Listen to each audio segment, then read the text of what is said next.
Al Jazeera has been, I think, used greatly to create anti-Israel propaganda, and the main purpose of it being is to create anti-Israel propaganda. I mean, again, what would you expect from a network that was created by the family in Qatar that has been actively not only hosting Hamas leaders, but actively supporting groups like Hamas, including the Muslim Brotherhood. So, recently, there was an article released by the Financial Review, written by Ian Lloyd Bauer. The name of the article is What I Learned as a Jew at Al Jazeera. He has been an independent journalist who has been working for Al Jazeera for about 10 years. Only after October 7th, well, we'll read the article. It's not like he after October 7th he found out what Al Jazeera is. He knew it before, but he was trying to achieve something different. So we'll read through an article. Welcome to the Daily Objective. Joining me today is Alex. Alex, any maybe we could just go immediately into article unless you wanna make some points about Al Jazeera itself before. Why would you work for Al Jazeera?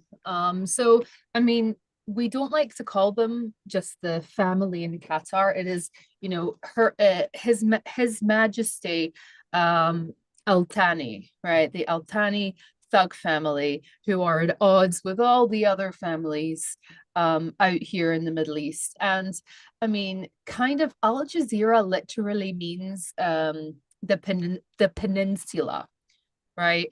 And people say, okay, is it the Qatari Peninsula?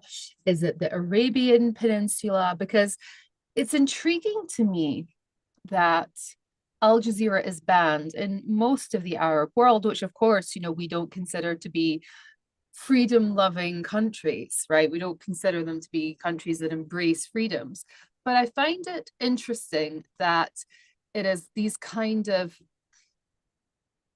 I think, naive Westerners that appear to always, find themselves basically doing the whitewashing of the Al Thani thug family.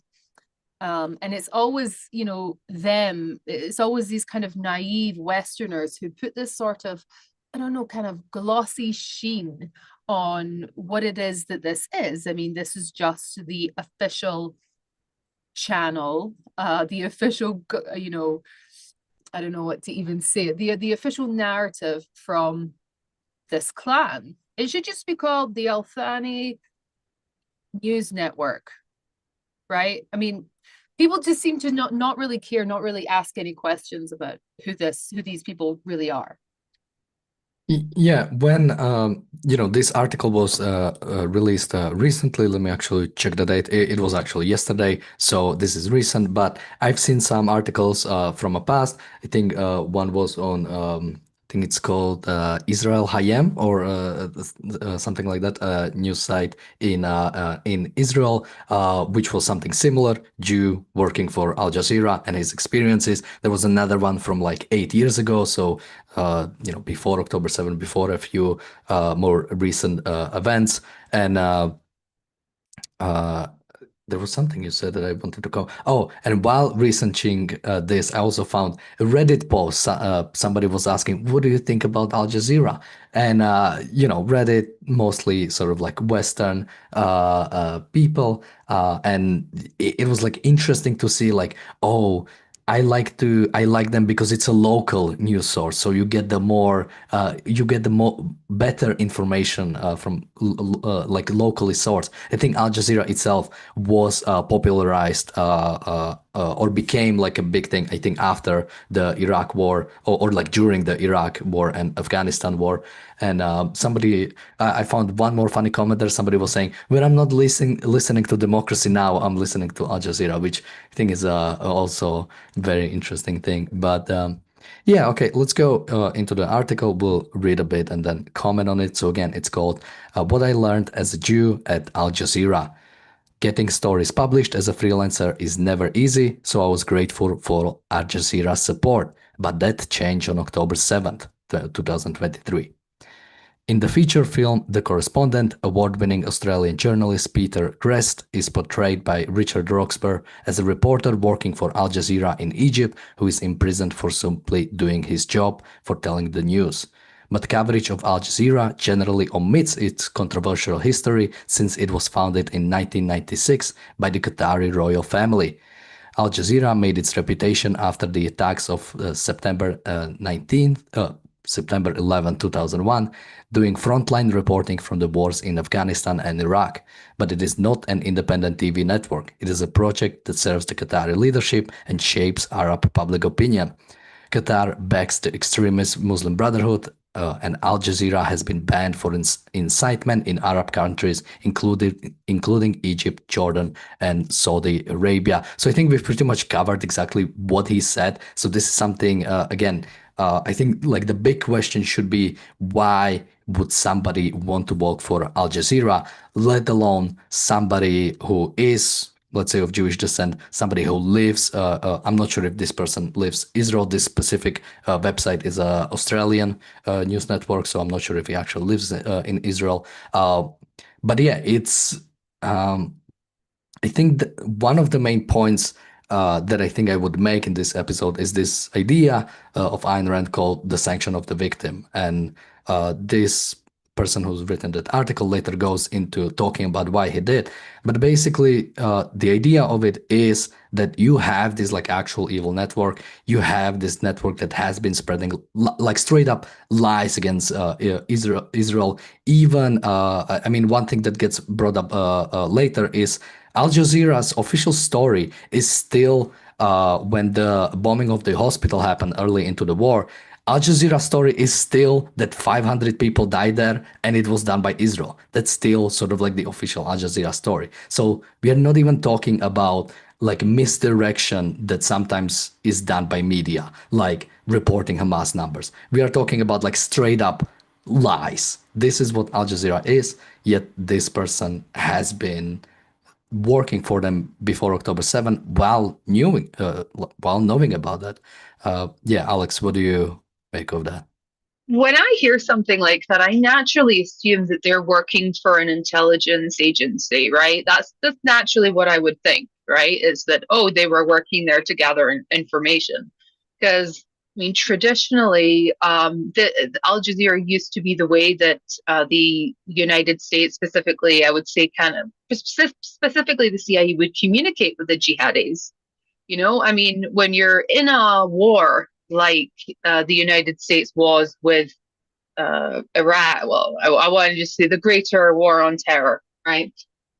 You need to have a way to communicate your intentions to them and also to kind of to conflict where you want to conflict and to deconflict where you want to deconflict, right? So they used to use Al Jazeera as a conduit for kind of like their message, sort of like, you know, we're not telling you, we're not accusing you of anything, but we're just telling you that, we're going to be in this area at this time and we're coming to do water maintenance, right? This is so they would be sourcing information and relaying it back to the jihadis. I think that wasn't I mean everything. So this is who they are, right? They're just another. They're just the human public relations wing of the wider Muslim Brotherhood movement. But not only that, it's like they also exist to stoke, I would say, anti-UAE, anti-Saudi, kind of disinformation, misinformation, to obfuscate, of course, and also I would say to kind of really stoke sectarian conflict in the Middle East as well. And so that's what I mean. I really understand why Egypt banned them. I really understand why Iraq decided to. I assume Jordan did it as well. Jordan did it, I think, too. Because they're there to try and topple the government, or if not topple the government, tie them up in ethnic conflict and drag them into a situation where they're having to act pretty heavy-handed to you, and then they put that on the television, like, look, it's the King of Jordan doing an anti-terror operation, and he murdered, 10,000 whatever the hell, right? It's like that's the thing that they want to have on the news, right? More kind of, look at these terrible people. We're just reporting the news, but look at this. But they're not going to be reporting on what's happening inside of Qatar, obviously. It's funny, isn't it, that they have such a media empire, but Al Jazeera is not the place that you want to, report actually on Qatari news. You want to do that from, New York or somewhere else on another network, because they're just not going to cooperate with you, obviously. I mean, I also would say that Al Jazeera is a great source of information for people that want to be understanding what jihadis are up to. It's a really great source of, you follow all of the Al Jazeera journalists. If there's a conflict going on somewhere, you're going to know about it because they have people embedded. They are part of they're not just like reporting events, they're leading events, right? They are the news. They're part of the news, I guess. Yeah, and this is actually brought up later in the article, where the big reason why Al Jazeera is sort of first to the story is they have like actual Hamas members are reporters for Al Jazeera. I think during October 7th, you had I cannot remember where we covered it, but somebody said that like on October 7th, there were like Palestinian journalists in Israel, like reporting on it. And it's like, just imagine how crazy of a, just put a GoPro camera on your forehead and suddenly you're a journalist. We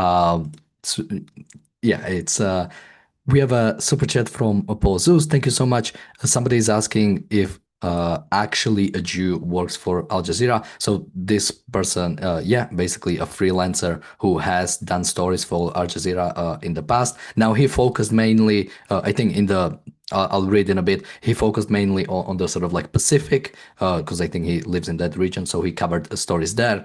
So nothing relating to Israel, nothing relating to basically anything there. Did Alex freeze or did I freeze? If somebody can let me know, that would be good. I think it's, oh, Alex, are you back? I think you froze for a second. All right, I'll just finish my thing. So somebody also asked if I can explain what sanction is in sort of Ayn Rand term, because I don't think I finished it. It's basically this idea. It's really hard to like explain it on the spot, but basically sort of acknowledging somebody's or giving legitimacy to somebody's action. So I think the big thing we always talk about is the UN, is the fact that if you put every single nation as equal at the UN, then you have the good countries like for all their faults, all of the Western countries basically sanctioning Soviet Russia originally, sanctioning communist China, sanctioning all the Middle Eastern dictatorships, basically giving them a certain legitimacy that can be then used by those evil countries to do something. So this way, this journalist is sanctioning Al Jazeera, because Al Jazeera can go and say, oh, we're not like biased, we employ Jews. That's why things like Haaretz are so evil, because they are constantly being used by anti-Israel crowds. Like, look, even Israeli news media is talking against Israel, and this is exactly the same thing. We also have a super chat from Paul Zeus. Thank you so much. Let me read a little bit more. So continuing with the article. Al Jazeera has been accused by Israel and the Palestinian Authority of being a, quote, Hamas mouthpiece, end quote, for its one-sided coverage of the Gaza war.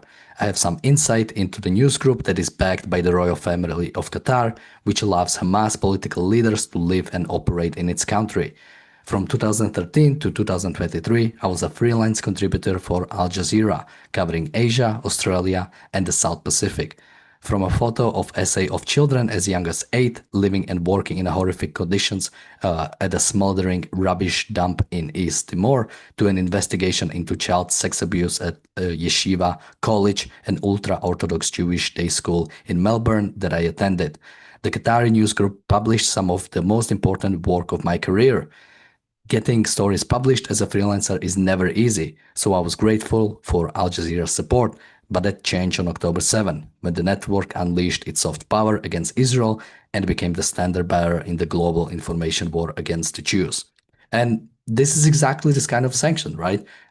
You're a journalist who is looking for work, you get an offer from Al Jazeera, who later in the article, I feel like we won't even have time to go through the whole thing, but later on in the article, he brings up how basically there were stories after October 7 that he's written, and Al Jazeera chose to publish some and chose to not publish some of their orders, right? So they have the control. They have the control over what they will publish, and they can use this to either continue the war, the information war against Israel, or use the sanction of somebody like this, a Jewish journalist, to basically argue against Israel or to have a shield sort of against criticism. As well as use the good reports, right? If this person is actually a good journalist, if he made great news, he is giving legitimacy to Al Jazeera at all. Like, because of decent reporting on something, now Al Jazeera is gaining legitimacy as a serious news source. Alex?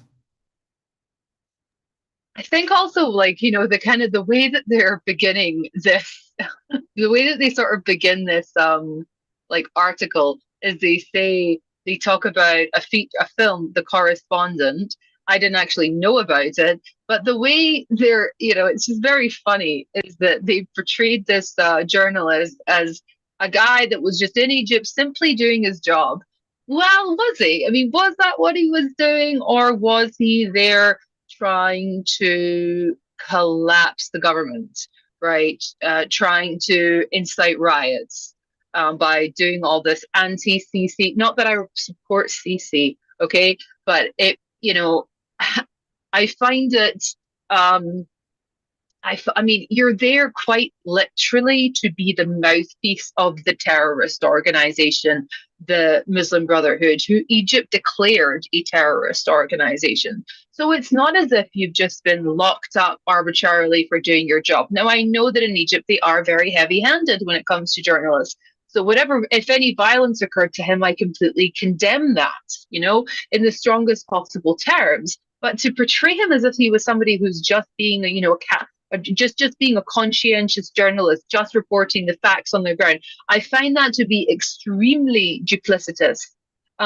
Because if you are there, right, it's like me saying, "Oh, I'm a journalist. Yeah, I work for Hamas TV, and I'm just here doing my job, and they locked me up. Can you even believe it?" It's like, well, yeah, of course we can. Of course you can believe it. Of course you can believe that this happened in a Western country. It should happen. If you're quite literally working as the public relations department. But again, when did this person, okay, I just want to say as well, I have almost zero sympathy for this person, because from 2013 to 2023, I don't know if it's a man or a woman. It's a man. His name is Ian. Okay. So from 2013 to 2023, he worked for Al Jazeera. So, I mean, it's not the idea that you didn't know what was happening there, right? Did you never watch Al Jazeera?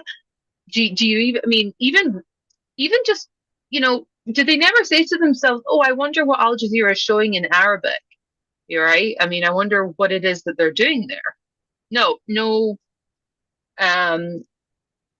kind of, it's like being a member of a criminal enterprise. Now, I mean, this person said, "I naively played a small part in giving Al Jazeera the credibility." I would have respected him right now if he would have said, "I'm hard up for money. It's hard being a journalist, and I didn't want to turn down the money that they gave me." Right? That, to me, that would have been a lot more understandable rather than just I'm just a simple moron. No, you're not a simple moron. You're a very intelligent person. So the fact that you are this intellectually uncurious tells me that you're a very bad journalist because surely you should be wanting to understand who it is that you're, working with and working for. Um, I mean, but I never imagined the network would go as far as it did. Why? Why? I mean, really, what? I mean, come on. Had you never seen it? Did learn 25 words in Arabic and watch it in Arabic.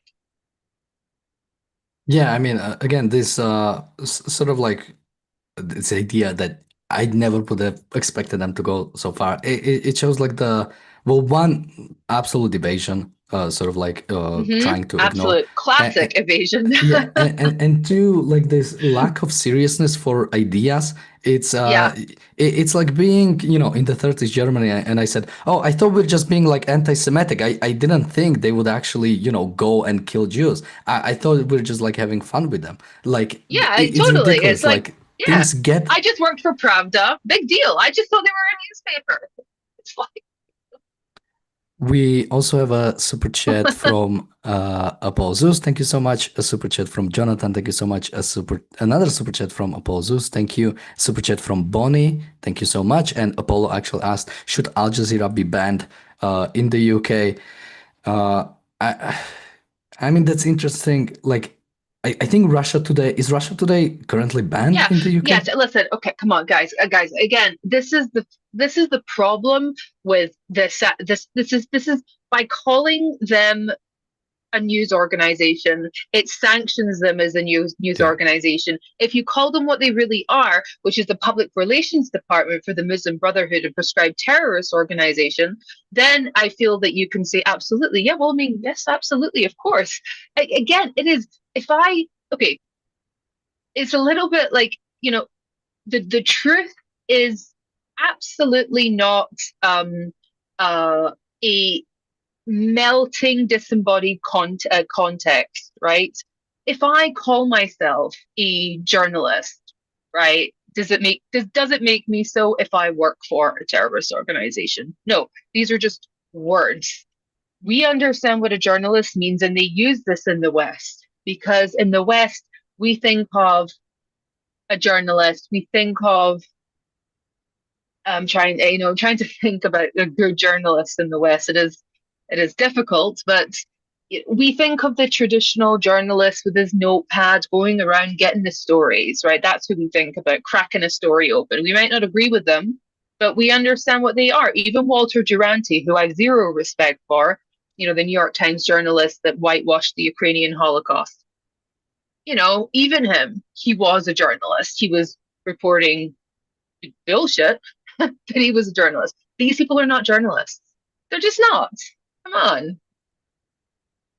Yeah, absolutely. And that's again, as you said, sort of like calling them a news organization is another form of sanction because the reason why sort of like journalist is viewed with a certain kind of, especially when it comes to war coverage, with certain amount of sort of like respect, is the fact that we sort of people deserve to get information about what's going on, or I think Mm. in sort of should get information about what's going on. So we try to protect journalists when it comes to sort of war coverage, and they shouldn't be taken out by militaries. But when you sort of look at Gaza, and I think I've seen, I don't know who originally published it. We should do like a whole video on this, but something like more journalists were killed in Gaza war than in World War II and World War One combined. And it's like, Mm. like, how can you even I say such a thing and like not even uh think for a second not what? even think. Oh, Yeah, isn't that odd? Isn't that?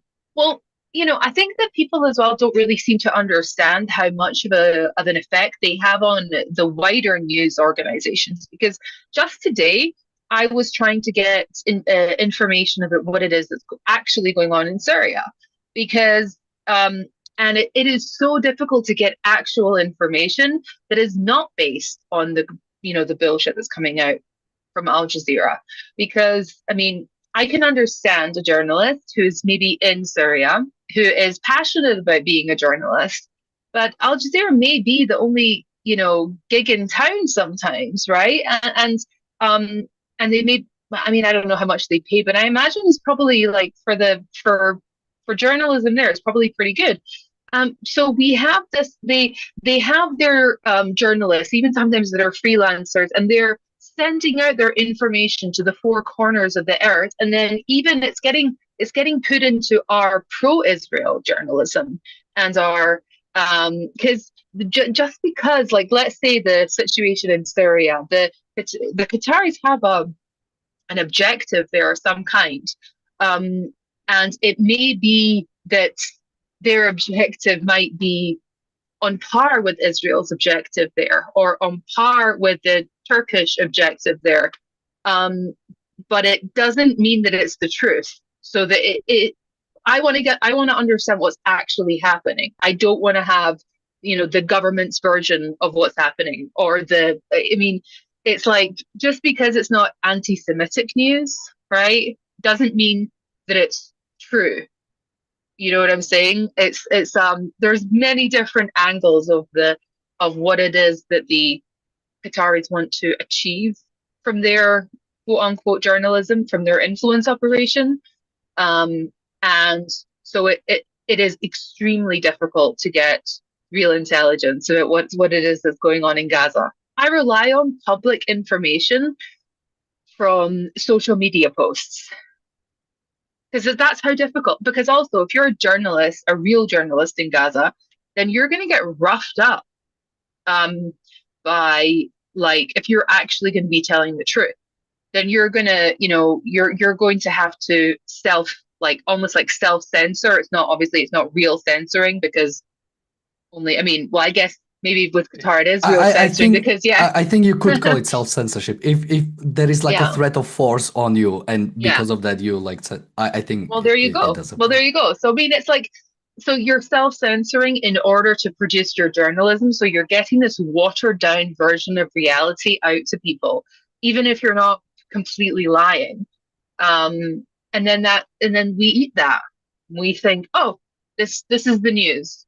No, it's not the news. Far from it. Well, with that, we are out of time. So before we part our ways, let me just remind people about the Irreplaceable Spark Conference. It's a conference ARCUK is planning later this year. But instead of me telling you about it, let's listen from one of the people who will be speaking there. I've played rebels, outlaws, and gods. But nothing is more powerful than being the creator of your own life. So that's why I'm coming to the Irreplaceable Spark Conference. Not just to speak, but to coach. Now, if you're ready to stop making excuses and stop bending a knee to mediocrity, I want to work with you. And this isn't for followers, okay? It's for the builders. It's for the risk takers. It's for the fire starters. And if that's you, I'll see you there.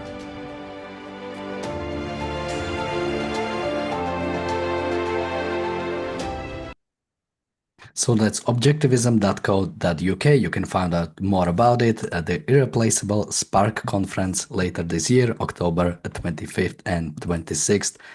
With that, Alex, any last thoughts from you, and where can people find you? Today I'm actually going to recommend the IDSF for good information, good source of information. And I'm also going to put in the chat the name of a Druze journalist who, I think actually it was Rebecca interviewed him. I also know him from LinkedIn. It's difficult for me to spell out his name.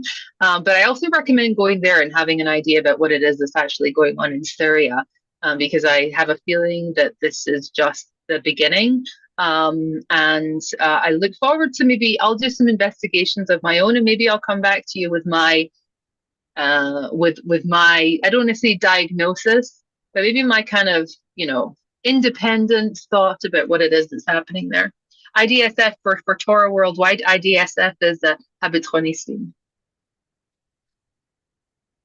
And with that, we have the reality show coming up in just about a few minutes or so, where we'll be covering the Piers Morgan interview, where he interviewed Daniela Weiss. So make sure to join us for that, because It's going to be something. So in just a few minutes or so, join us for the reality show. And Alex, did you put the name of the journalist in the chat? Yeah, I'm putting it in there. Okay, so you can find more about that. With that, thank you, Alex, for joining me today. Thank you, everybody, for watching, and bye-bye.